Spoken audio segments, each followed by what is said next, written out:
Ang mga points records ay nasabi sa All-Star Game, na ang East ay tinalo ng West sa score na 211 sa 186 points. Ang Indianapolis ay gusto ang NBA ng mas maraming kompetisyon. Sa halip, nakakuha ito ng mas maraming puntos, higit pa kaysa sa dati at muli ang All-Star Game at All-Offense. Ang MVP All-Star na si Damian Lillard ng Milwaukee Bucks nang ay umiscore ng 39 points at tinalo ng Eastern Conference ang Western Conference sa 211 to 186 noong Linggo ng gabi, kung saan ang mga nanalo ay nagkaroon ng pinakamaraming puntos sa 73 years ng kasaysayan ng laro. Samantala noong 2016 ang West ay umiscore ng 196. Nagsaya kami, sabi ng East Captain na si Giannis Antetokounmpo ng Bucks.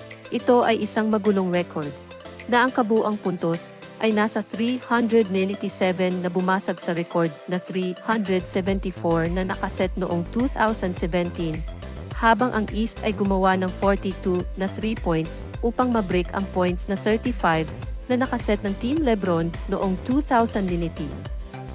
Ang mga team ay nagtulong-tulong para sa 193 points sa first half upang masira ang anumang half record ng 191 na nagawa noong nakaraang taon, at ang East ay nagtabla ng kalahating puntos sa pamamagitan ng pag-score ng 104 sa pamamagitan ng intermission. Si Jaylen Brown ng Boston Celtics ay may 36 points at si Tyrese Haliburton mula sa hometown ng Indiana Pacers ay natapos ng may 32 points para sa East, habang si Antetokounmpo naman ay may 23 points at si Jason Tatum ay natapos na may 20 points. Upang magkaroon ng ganitong uri ng tagumpay, ito ay isang espesyal, sabi ni Lillard.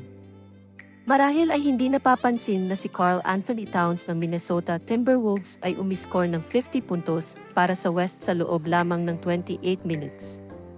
Umiscore naman si Shai Gilgeous-Alexander ng Oklahoma City Thunder ng 31 puntos para sa West. Ang paggawa ng shot mula sa silangan ay hindi kapanipaniwala, sabi ni West forward na si Kevin Durant. Mahirap maglaro ng depensa kapag may mas mataas sayo ng 30 hanggang 40 footers. Ang West ay umiscore din ng 1,000 points. Sa 186, ito ang pang-apat sa pinakamaraming kupunan sa kasaysayan ng All-Star. Kabilang sa iba pang mga records, sinubukan ng East ang 97 na 3 points. Samantala noong 2018 ay nakapagtala ang Team LeBron ng 90 points.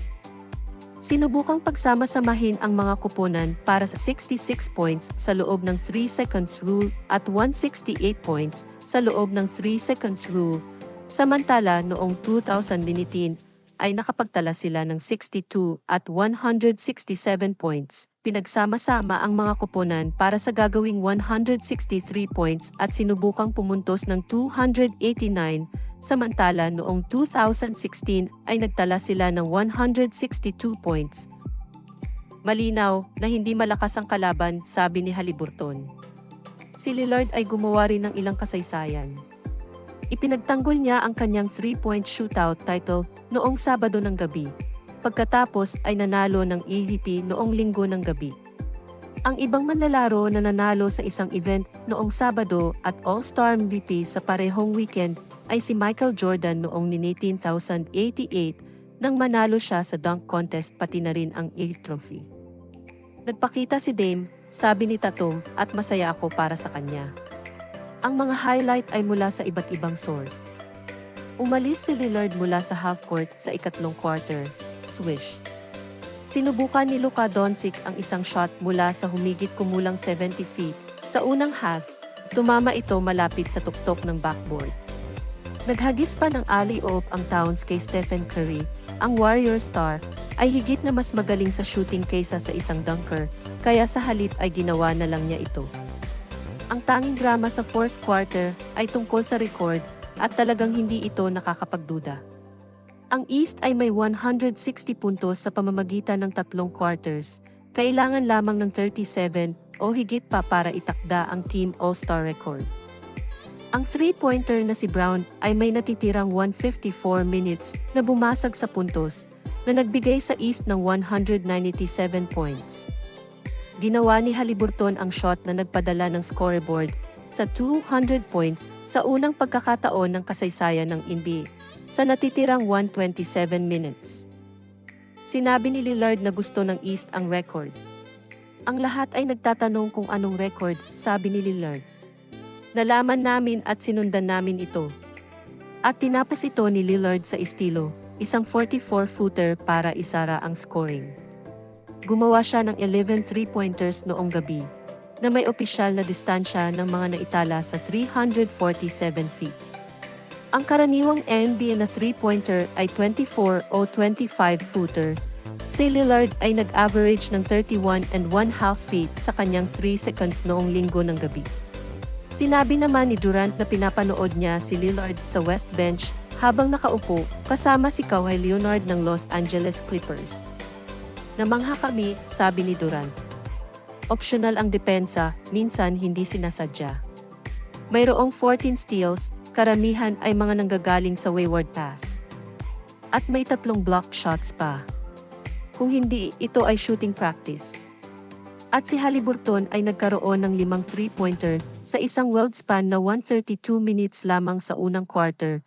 Tinulungan ang East na kumuha ng 53-47 lead pagkatapos ng pagbubukas ng 12 minutes.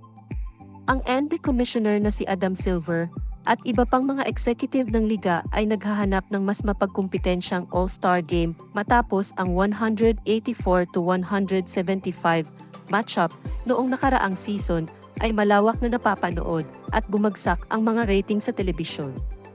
Maging ang Hall of Famer na si Larry Bird, na pinarangalan noong linggo sa Intelligence Branch, ay nagsabi na umaasa sa mensahe mula sa liga ay nagkalat at ang mga manlalaro ay naging maseryoso sa All-Star Game. Alam ko kung ano ang tungkol sa liga na ito at ipinagmamalaki ko ito, sabi ni Bird. Proud ako sa mga players ngayon. Gusto ko ang larong nilalaro nila. Sa tingin ko ito ay napakahalaga kapag kasama mo ang pinakamahusay na mga manlalaro sa mundo. Kailangan mong makipagkumpetensya, at kailangan mong maglaro ng husto at kailangan mong ipakita sa mga tagahanga kung gaano sila kahusay. Maaaring hindi sila nakipagkumpetensya sa paraang nais ni Bird, ngunit ipinakita nila sa mga tagahanga kung gaano sila kahusay. Nagkaroon ito ng isang malaking laro, finals type, na kapaligiran, ngunit malinaw naman, walang malapit sa playoff na pakiramdam. Naghagis ng 50-foot inbounds pass si Donovan Mitchell. Pinapasok ni Bam Adebayo ang bola mula sa likuran ni Nikola Jokic bago nag-dribble pababa sa court at gumawa ng tres, at si Devin Booker ay dumaan sa pregame na may sombrero sa likuran. Nagkaroon ng saya at sinabi ni LeBron James sa kanyang ika-negatibo 20 All-Star Game na pinalawig ang kanyang record na mayroong isang malaking takyaway. Ang magandang bagay na lumabas ngayong gabi ay wala sa mga manlalaro ang nasugatan, sabi ni James. Lahat ay lumabas ng hindi nasaktan. Maliban sa scoreboard, marahil. Subscribe, share and like, please hit the bell button for more videos.